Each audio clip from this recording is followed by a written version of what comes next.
Texas Politics, 3rd edition by Brandon Rottinghause. Texas Government 2306. Chapter 4, Part 1. Voting and elections. Elections are often explosive affairs pitting candidates against each other as races become heated. In 2019, incumbent Republican House Representatives Rick Miller of Sugar Land dropped out of his primary after he claimed that his two primary opponents likely joined the race because they were Asian in a district with a sizable Asian population. Both parties denounced Miller's comments, and prominent Republicans withdrew their support from his campaign. The 2020 election for Precinct 2 Constable in Harris County was a long, strange trip for two candidates. Named Jerry Garcia, the first was a lieutenant in the Harris County Constable's office. The second ran a vessel repair business on the Houston Ship Channel and had no political experience. The second, Garcia, also just happened to be a cousin of the incumbent Precinct 2 Constable, Chris Diaz, and was possibly put on the ballot in an effort to confuse voters and draw support away from his challenger, who shared the famous cousin. Cousin Garcia withdrew from the race, but his name remained on the ballot for the primary. Chris Diaz lost the primary. Jerry Garcia, the lieutenant, won by a few hundred votes. Texas campaigns can get so nasty that voters actually stay away from the polls. This makes it harder to achieve a goal that is important to most Texans: rule by the people. In this chapter, we look at how Texans vote and who votes. We explore how the struggle to broaden suffrage has changed Texas politics. We consider why voter turnout is so low, propose ways to improve on this, and show why participation is so important. We also examine campaigns and the role of money in the electoral process.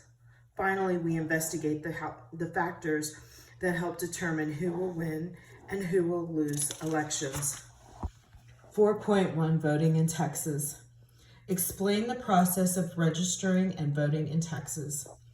If voters and non-voters looked alike, it wouldn't really matter who voted, as those who did vote would represent everyone else well. Unfortunately, this is not the case. Those with higher education and higher incomes are significantly more likely to cast a ballot, and therefore are more likely to influence policy. The bottom line is that if you want your interests and values represented in state and local policy, you have to vote. Registration. Voters are required to register before the election as a way to ensure that only Texans, that only Texan eligible to vote actually do. In Texas, a prospective voter must register 30 days before an election and must be a U.S. citizen, a resident of the county where the individual intends to vote, at least 18 years old, not legally, mentally incapacitated,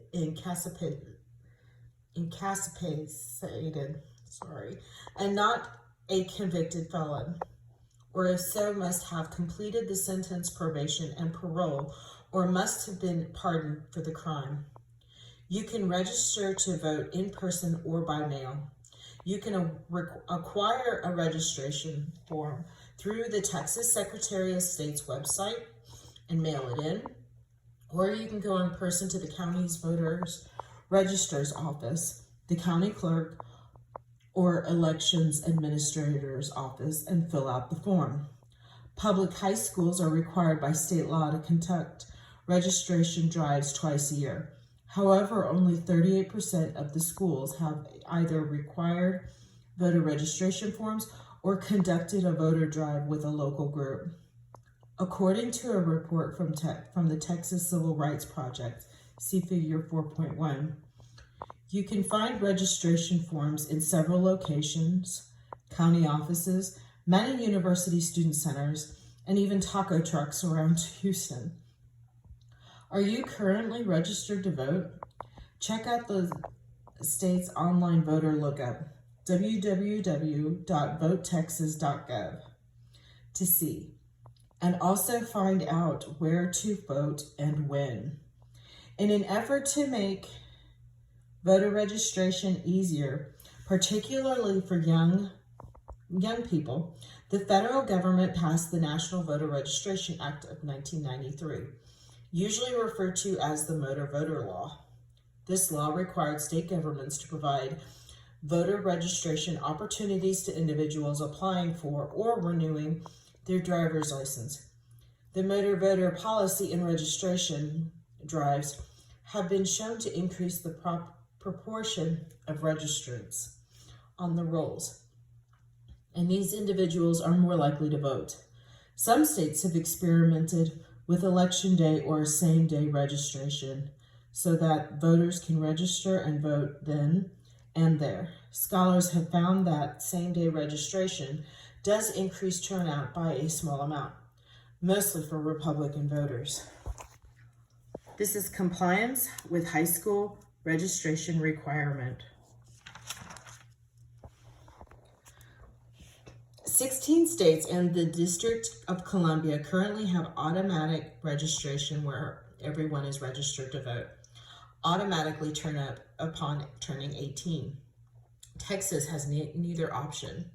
As we will discuss later, if you are a registered voter and you vote in person in Texas, you need some form of picture identification, a driver's license, a handgun license, a U.S. military identification, or a passport. Alternatively, you will need a sworn statement of citizenship and non-photo proof of residency, a utility bill, a pay stub, or a bank statement. Types of elections. Once you are registered, you can vote in several different types of elections. Although the general election, the races in which nominees from different parties square off against each other, gets more media attention, the primary election is often more important in Texas. Before the general election, each party holds a primary election in which voters elect the party's nominee for governor, the state legislature, and other offices. A record number of candidates are running in primaries across the state because of increasing competition in several elections. There are two types of primary elections, open and closed. In an open primary, any qualified registered voter can vote in a party's primary. In a closed primary, only voters registered with a party may vote in that party's primary. Registered Democrats vote in the Democratic primaries, Republicans in the Republican primaries, and independents in neither. Texas technically has closed primaries because participants declare a party affiliation before voting. But this declaration is non-binding for future elections. So Texas primaries resemble open primaries, which encourage crossover voting in which someone might vote for candidates from the other parties who are weaker or more ideologically extreme, and thus giving their own party's candidates a better chance of winning in the general election. Primary voters might also cross over to support the candidate they prefer from the opposing party. The 2008 primary turnout swelled to 2.8 million voters, more than 3 times the number in earlier primaries, known as Operation Chaos. Approximately 1/4 of these voters tried to pack the Democratic primary elections with conservative nominees. They later voted Republican in the general election. In Texas, if no candidate gets a majority of the vote in the primary, a runoff election is held, which pits the top 2 vote getters against each other, normally 6 weeks after the primary. Runoff elections are not held in the general elections, where plurality suffices. The state that also holds a special election to fill vacancies vacancies created by death, resignation, or removal from office. The governor calls for the special election and sets the day, which can be no later than 36 days before a scheduled election. Turnout in a special election is usually low because they take place off the cycle of the normal elections, and many voters are paying scant attention. Early voting. In any election in Texas, you can vote early or on election day. Early voting traditionally starts on the Monday, 2 weeks before the election, and continues until Friday before election day. Polls are normally open 12 hours on weekdays and on the weekend between the first and second weeks. You can avoid long voting lines on election day, and in some counties, you can vote at any one of the several locations, not just your assigned precinct. In 2013, however, Supreme Court struck down portions of the Voting Rights Act of 1965, which subjected Texas voting procedures to federal oversight. Since then, more than 800 voting locations have closed, and counties with a growing share of Latino and African Americans closed the greatest percentage of polling places. Early voting has become very popular in Texas, increasing by 50% in many major counties since 2006. See figure 4.2. Early voting is argued to reduce the cost of voting because it gives people the flexibility to vote when convenient. In some counties, more than 1/3 of voting normally cast their ballots before Election Day. Early voters are typically older, more affluent, and long-term homeowners. Political science research has found that racial minorities are less likely to vote early, in part because the polling locations can be difficult to reach. Early voting reinforces the participation of already active and long-term residents who know the process. This is the percentage of early voters of 2012 to 2020. Excuse me. Mobile voting. Mobile voting, sometimes called rolling polling, it allows a polling place to be moved around to different locations. These places are popular because they enable individuals who would otherwise have difficulty getting to the polls, including rural residents, senior citizens, and the physically challenged to vote. They are especially popular on college campuses. Concerns that mobile voting has been used to tip the scales in favor of one candidate or a party, however, cause lawmakers to reduce their use, requiring that a mobile polling location be transitional to permanent ones or be shut down. Funding is the issue, according to one county clerk, because of lack of finances. We won't be able to open polling places that some people have gotten used to. State law is another issue. The legislature voted in 2019 to restrict the use of mobile voting. Election Day. On Election Day, in most counties, Texans fill out some of the longest ballots in the nation. Confronted with this long list of names and offices, what do? Many voters choose those vote straight ticket. Straight ticket voting provides a good solution if you don't have time or interest to research candidates in the general election. You can just figure out which party's platform appeals most to you. See Chapter 5. And work your way through the ballot, selecting that party. Texas removed the one-punch straight ticket voting option beginning in the 2020 election. If, however, you want to elect some candidates from one party and some candidates from another, you will be split ticket voting. You can also write in names of the candidates who are not party nominees.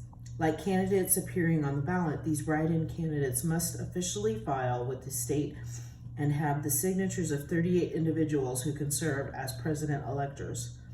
Registered voters who can cast a ballot in the Electoral College in recent presidential elections. Several prominent politicians have received write-in votes as have Jesus Christ, Willie Nelson, Big Bird, and Chuck Norris. No write-in candidate, however, has ever won in Texas. Neighborhood precincts. Each county designates neighborhood polling locations, which must be located within 25 miles from the home. Each voter in the precinct on the election day, the neighborhood precinct must be public place, often a school or a community center, but sometimes a grocery store, flea market, or even a barbecue joint is used. Vote centers. In 2005, the Texas legislature approved county-level decision to move from traditional neighborhood precinct polls to vote centers. All voters in counties that allow it can vote at these centers in the general election, regardless of the address, so that they can choose the most convenient location and no longer need to panic at the last moment if they can't remember their assigned polling location. The hope is that vote centers might increase turnout, but research suggests that community connections encourage turnout, and a loss of traditional neighborhood precinct could decrease it in some cases. See figure 4.3. This is 4.3, vote centers and vote change. Administration. Voting centers. Voting in Texas, as in other states, is a patchwork effort from local officials from Beaumont to Florida, who tally the votes and execute state laws in compliance with federal oversight. In 2018, more than 300,000 Texas voters were hindered by malfunctioning machines and other problems they encountered at voting locations. Many Texas counties are hard-pressed to find the money to replace an aging fleet of voting machines, which might cost $300,000 for annual maintenance and up to $1 million for complete upgrades in large counties, $350 million for the whole state. As a result, local officials are outgunned in defending elections against hacking. It's not a fair fight, according to one election security expert. 4.2, suffrage struggles and their consequences. For almost 2 centuries, Texans have engaged in righteous arguments about who gets to vote, how, and when. Scholar Alex Kaser, author of The Right to Vote, argues that these decisions are made by those in power to maintain that power. Many practices keep the status quo firmly entrenched. Kaser wrote, "Voting is like motherhood and apple pie, especially for my people. If your people want to vote, I'm not so sure." There is a practical reason behind this sentiment. Elections results depends on the ability of a candidate or a party to build coalition among groups. This struggle of groups to win the right to vote and their success has changed the makeup of these coalitions and has thus challenged the status quo. In this section, we explore the practices used to disenfranchise Texans, the struggle groups to regain access to the polls, and how these groups shape election outcomes, and thus public policy by siding with one party or candidate over another. Literacy test. Beginning in the 1890s, Southern states established Jim Crow laws and began to adopt a literacy test, an impromptu examination of individuals' ability to speak and pronounce specific legal passages, or a short quiz pertaining to the facts of state or U.S. government. Anglos were also subject to the requirements, but the grandfather clause exempted those who had already been eligible to vote before the Civil War. Because the tests were administered to locally by voter registrars, Anglo voters were also often even given easier passages to read than minorities. Literacy tests were upheld by federal courts in the 1950s, but abolished in the South in the landmark 1965 Voting Rights Act. Texas never directly mandated literacy tests like other southern states did, but it did use other methods of disenfranchisement. Poll tax. Poll tax. In 1902, Texans, fearful of racial minorities flooding the polls and outvoting Anglos, passed a constitutional amendment that restricted access to ballot by instituting a poll tax, which required those desiring to register to vote to pay a fee. The fee ranged from $1.50 to $2. Although all voters would have to pay the tax, Latinos and African Americans were less likely to be able to afford it. The poll tax was meant to discriminate against racial and ethnic minorities, but it also disenfranchised Anglos who could not or choose not to pay it. When the flower salesman and frontman for the Light Crust Doughboys band, Pappy O'Daniel, ran for governor in 1938, his political rivals pointed out that he hadn't been civic-minded enough to pay his $1.75 poll tax. Pappy declared that no politician in Texas is worth $1.75 and won the election. Once elected, however, he did not eliminate the poll tax. The federal government outlawed the poll tax in the federal elections in 1964, and the Supreme Court extended that to the state elections in 1966. White primary. I know you can't let me vote, but I've got to try. With this statement in 1924, Dr. Lawrence A. Nixon of El Paso issued the first challenge to the white primary. With registration card and poll tax receipt in hand, Dr. Nixon, a charter member of the El Paso branch of the National Association for Advancement of Colored People, the NAACP, and a prominent physician, was turned away from the polling location. Federal law prohibited discrimination in the general election. So Texas passed a law stipulating that only whites could participate in the primary election. In 1927, the U.S. Supreme Court ruled in Dr. Nixon's favor, finding that states could not hold white primaries. The Texas legislature then passed a law allocating responsibility for primary rules to the political parties, and the parties reestablished white primaries.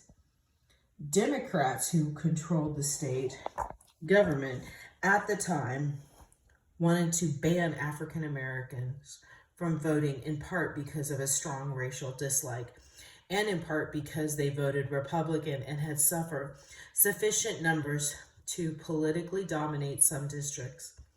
The white primary was like an iron curtain. For even if African Americans became literate, acquired property, and paid their poll tax, they could not change the color of their skin. Anglo-Democrats and hold a pre-election to nominate a candidate through a political organization called Jaybird Democratic Association. This early vote excluded African Americans from voting, and the winners of the Jaybird primary contest would inevitably win in the official primary. Latinos were also subject to this exclusion in the white primary, unless they were willing to go before an election committee and declare, "I am a white person and a Democrat." Finally, in 1944, the case of Lonnie E. Smith, an African-American dentist from Houston, came before the Supreme Court.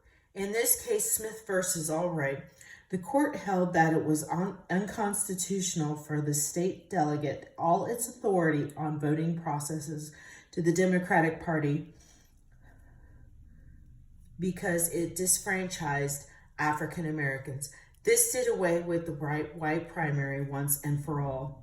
Yet minority groups still had a long struggle ahead to overcome voting barriers during the 20th century.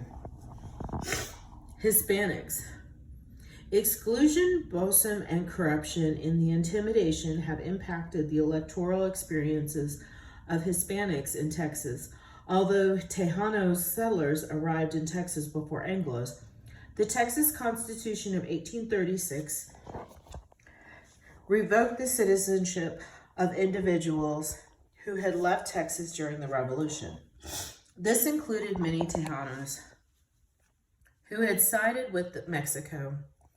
Those who had sided with Texas were granted citizenship and voting rights. However, throughout the 19th century, intimidations, threats of being fired from work, or physical harm kept many from the polls. Outright bribery, like free food and alcohol on Election Day, pressured Hispanic Texans to vote in accordance with the Anglo majority. Throughout much of Texas history, Hispanics had an ambiguous racial identity. Not Anglo, but not African American. Hispanics were counted as white for purposes such as school integration, but not for political inclusion. After the 1923 white primary law passed, Hispanics were allowed to vote in some counties, but not in others. Depending on the needs of the los jefes, the bosses, the Anglo political power brokers, change was slow for Hispanics, but iconic Hispanic figures like Henry B. Gonzalez, the first Hispanic elected to the Texas Senate, and Hector P. Garcia, the founder of the American GI Forum, along with other local leaders, emerged in the 1950s. Only a handful of Hispanics were elected to legislature from 1900 to 1930, but by 1960, 7 Hispanics represented their communities in the legislature. Turnout rates remain low compared to other racial and ethnic minorities, and many lack confidence in the political system.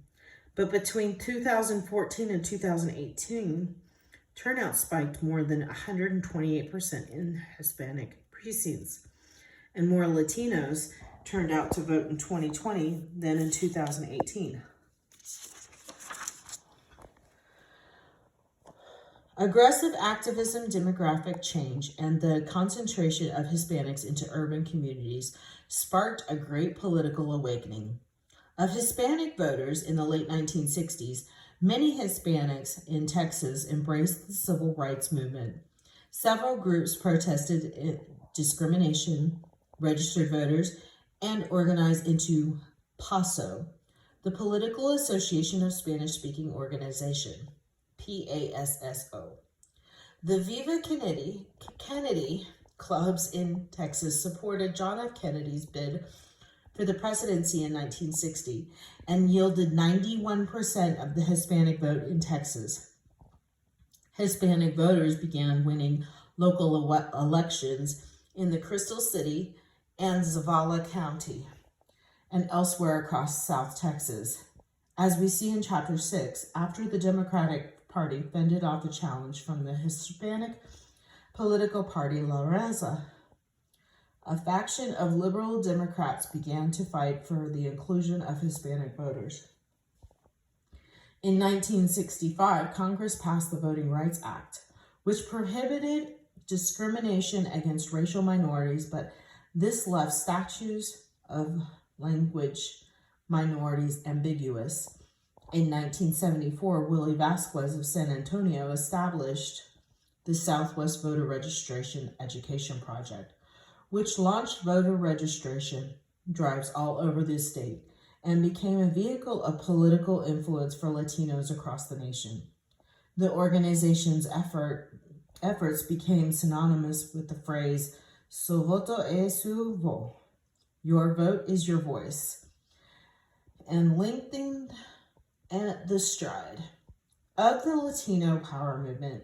In 1975, the Voting Rights Act was finally amended to include language minorities and mandated the translation of voting materials. In 2020, Texas counties offered first-time ever voters register training in Vietnamese and Chinese. Conflicts over voting power also worked their way into the court system. The Supreme Court rulings in White v. Register, 1972, and Graves v. Barnes in 1974 declared that several Texas cities had diluted the Latino vote. The court forced the redrawing of electoral district lines and the replacement of county-wide districts with a single-member districts, opening the door for greater representation. The Mexican American Legal Defense and Education Fund, often called the law firm of the Latino community, also helped take the door off the hinges. In 1990, when a federal court ruled in Garza versus County of Los Angeles that the city had discriminated against Latinos by diluting their influence across districts. The decision fractured the practice of drawing district lines to benefit Anglos at the expense of Latinos, and it forced the Texas legislature to draw districts that keep Latino communities intact. The growth and concentration of the Hispanic population in geographic areas increased representation in certain quarters of the state. Between 1975 and 1994, the number of Hispanic elected officials exploded by 643%. By 2000, Hispanic candidates were a permanent fixture for elected office. See figure 4.4. In 2002, the Democrats seeking to claim some statewide and even national offices nominated the Dream Team. A Hispanic gubernatorial candidate, millionaire businessman Tony Sanchez, and an African-American U.S. Senate candidate, former Dallas Mayor Ron Kirk. The Democrats poured tremendous resources into the race, including $16 million of Sanchez's personal fortune. However, the strategy didn't work. The Democrats alienated the white vote and overestimated the strength of the Hispanic vote. Sanchez carried just 7 of the counties north of the Interstate 10. Today, the Hispanic vote is still smaller in Texas than in any other states, either because of many non-citizens are not eligible to vote, or because a sizable portion are too young to vote or inattentive to politics. Yet Hispanics do place issues of the importance to the community on the state's political agenda. Issues like sanctuary cities, deportation halts, and birth certificate denials all have the potential to ignite the Hispanic base. However, Republican majority in Texas does not depend on Hispanic voters to maintain their position. Even so, Republicans have expanded their political reach and have searched for ways to embrace Hispanic causes to court these voters. This is figure 4.4, support for statewide Latino candidates in largely Hispanic counties, 2006 to 2018. African Americans. The Texas Reconstruction Constitution extended full voting rights to African Americans, harnessing the legal authority of the 15th Amendment. During Reconstruction, African Americans flocked to the Republican Party, the party of Lincoln. However, once the Union's military rule ended, Anglos were able to keep African Americans economically subservient and to reinforce discriminatory voting practices throughout intimidation. The Republican Party in Texas, champion of African American voting rights, found itself in the minority and relatively powerless to help. Moreover, the Republican Party leadership remained almost exclusively Anglo, making little room for African American participation. In 1906, African Americans were further alienated from Republican Party when Republican President Theodore Roosevelt dishonorably dismissed 167 African American soldiers barracked in Brownsville for killing an Anglo bartender, despite evidence that they were not involved. Many African Americans still voted Republican as the lesser of the two evils, but some moved to the Democratic Party. Unease with African Americans voting led to Democrats to press for the white primary. Following World War II, African Americans migrated to large cities in significant numbers. African American veterans who had fought racism in Europe came home to find it unopposed in their own state. These veterans and other African Americans achieved a major victory in 1948 when Democratic President Harry Truman desegregated the U.S. military.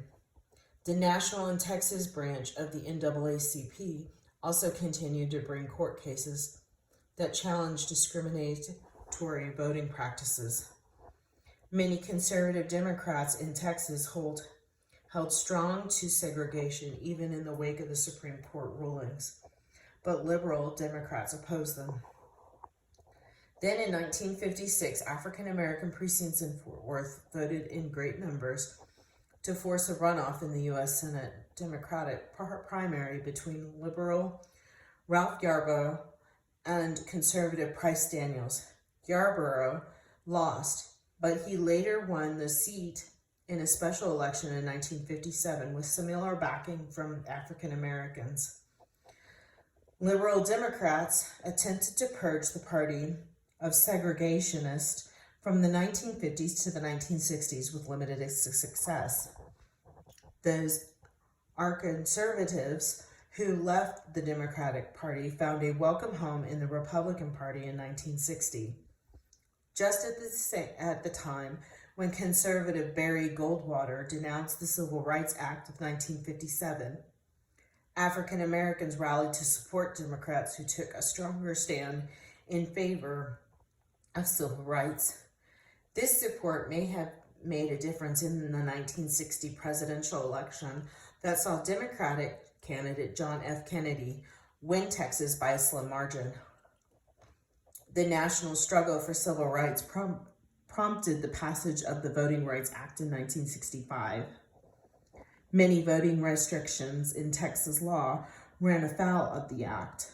The Voting Rights Act and other changes to the federal law through the Supreme Court's intervention in the 1960s empowered African Americans, increasing voter turnout. Redistricting in 1970 helped to elect many African Americans as districts were drawn to have more African American communities within the boundaries. From 1971 to 1992, the number of elected positions held by African Americans in Texas from 4.45 to 472. African American elected officials worked to desegregate public housing, improve inner city education, and expand representation. As the conservative exodus from the Democratic Party continued, more minorities began to vote.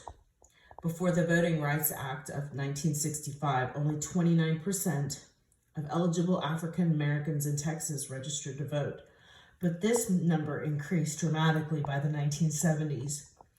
Today, African American turnout rivals Anglo, see figure 4.5, and African Americans are a powerful component of the Democratic Party. Approximately 85% of the African Americans support the Democratic Party, the most loyal group to the party by far. Women are equal partners in the settlement of Texas, but not always in politics. Politics, it was thought, would make women coarse and crude, and their involvement would endanger the social order. Through the progressive movement and women's suffrage organizations, however, women won the right to vote in primary elections in 1918 and were extended full voting rights in 1920 through ratification of the 19th Amendment. Women gradually became a force to be reckoned with, placing issues on political agenda and serving as a catalyst during Texas transition from a Democratic to a Republican state. In response to the New Deal, middle and upper class suburban women bolted from the Democratic Party due to their fear that their children would grow up in a socialist nation. The Minute Women Clubs of Houston and Dallas pledged to vote in every election, remove every vestige of communism from federal and state governments, and focus on state rights, fair taxes, and the right to work. Republican women's organizations sprang up all over the state from the 1950s to the 1970s, helping to elect President Eisenhower in 1956, Nixon 1972, and Reagan 1980, and re-elect John Tower to the Senate in 1966. Today, however, the tables have turned slightly in Texas. Women are more likely to identify with the Democratic Party, 36%, than with the Republican Party, 33%. All the same, this is lower than the national figure of 52% who identify as Democrats. The growth of the Republican politics in Texas did not guarantee emergence of women in leadership roles. Women were often relegated to housekeeping chores that earned male praise, but not authority in the party hierarchy. This has changed in recent decades as women have taken on more prominent roles, particularly within conservative groups such as the Tea Party and the Texas Eagle Forum. The number of women serving of the Texas legislature also rose from 2 in 1967 to 37 in 2015. Women have served in recent years as mayors of major cities: Denise Parker of Houston, Laura Miller of Dallas, and Ivy Taylor of San Antonio, and as Governor Ann Richards. Yet, observers claim that some areas of Texas, such as Rio Grande Valley, are still hostile to female candidates. However, voters in El Paso and Houston voted to send the first 2 Texan Latinos to Congress in 2018. Voting rates in Texas by race. Asian Americans have often been treated as outsiders in politics. The Chinese were the first Asian immigrants to arrive in Texas in the 1870s, and the most numerous until an influx of Vietnamese 100 years later. In 1882, Congress passed the Chinese Exclusion Act, which restricted immigration and classified Asian immigrants as aliens, rendering them ineligible for citizenship and unable to vote. The act was not repealed until 1943. Today, Asians are the fastest growing minority group in Texas. More than 50,000 immigrants from Asia arrived from Texas in 2013, double the number from 2005. The Asian American community will see a 154% increase from 2010 to 2030.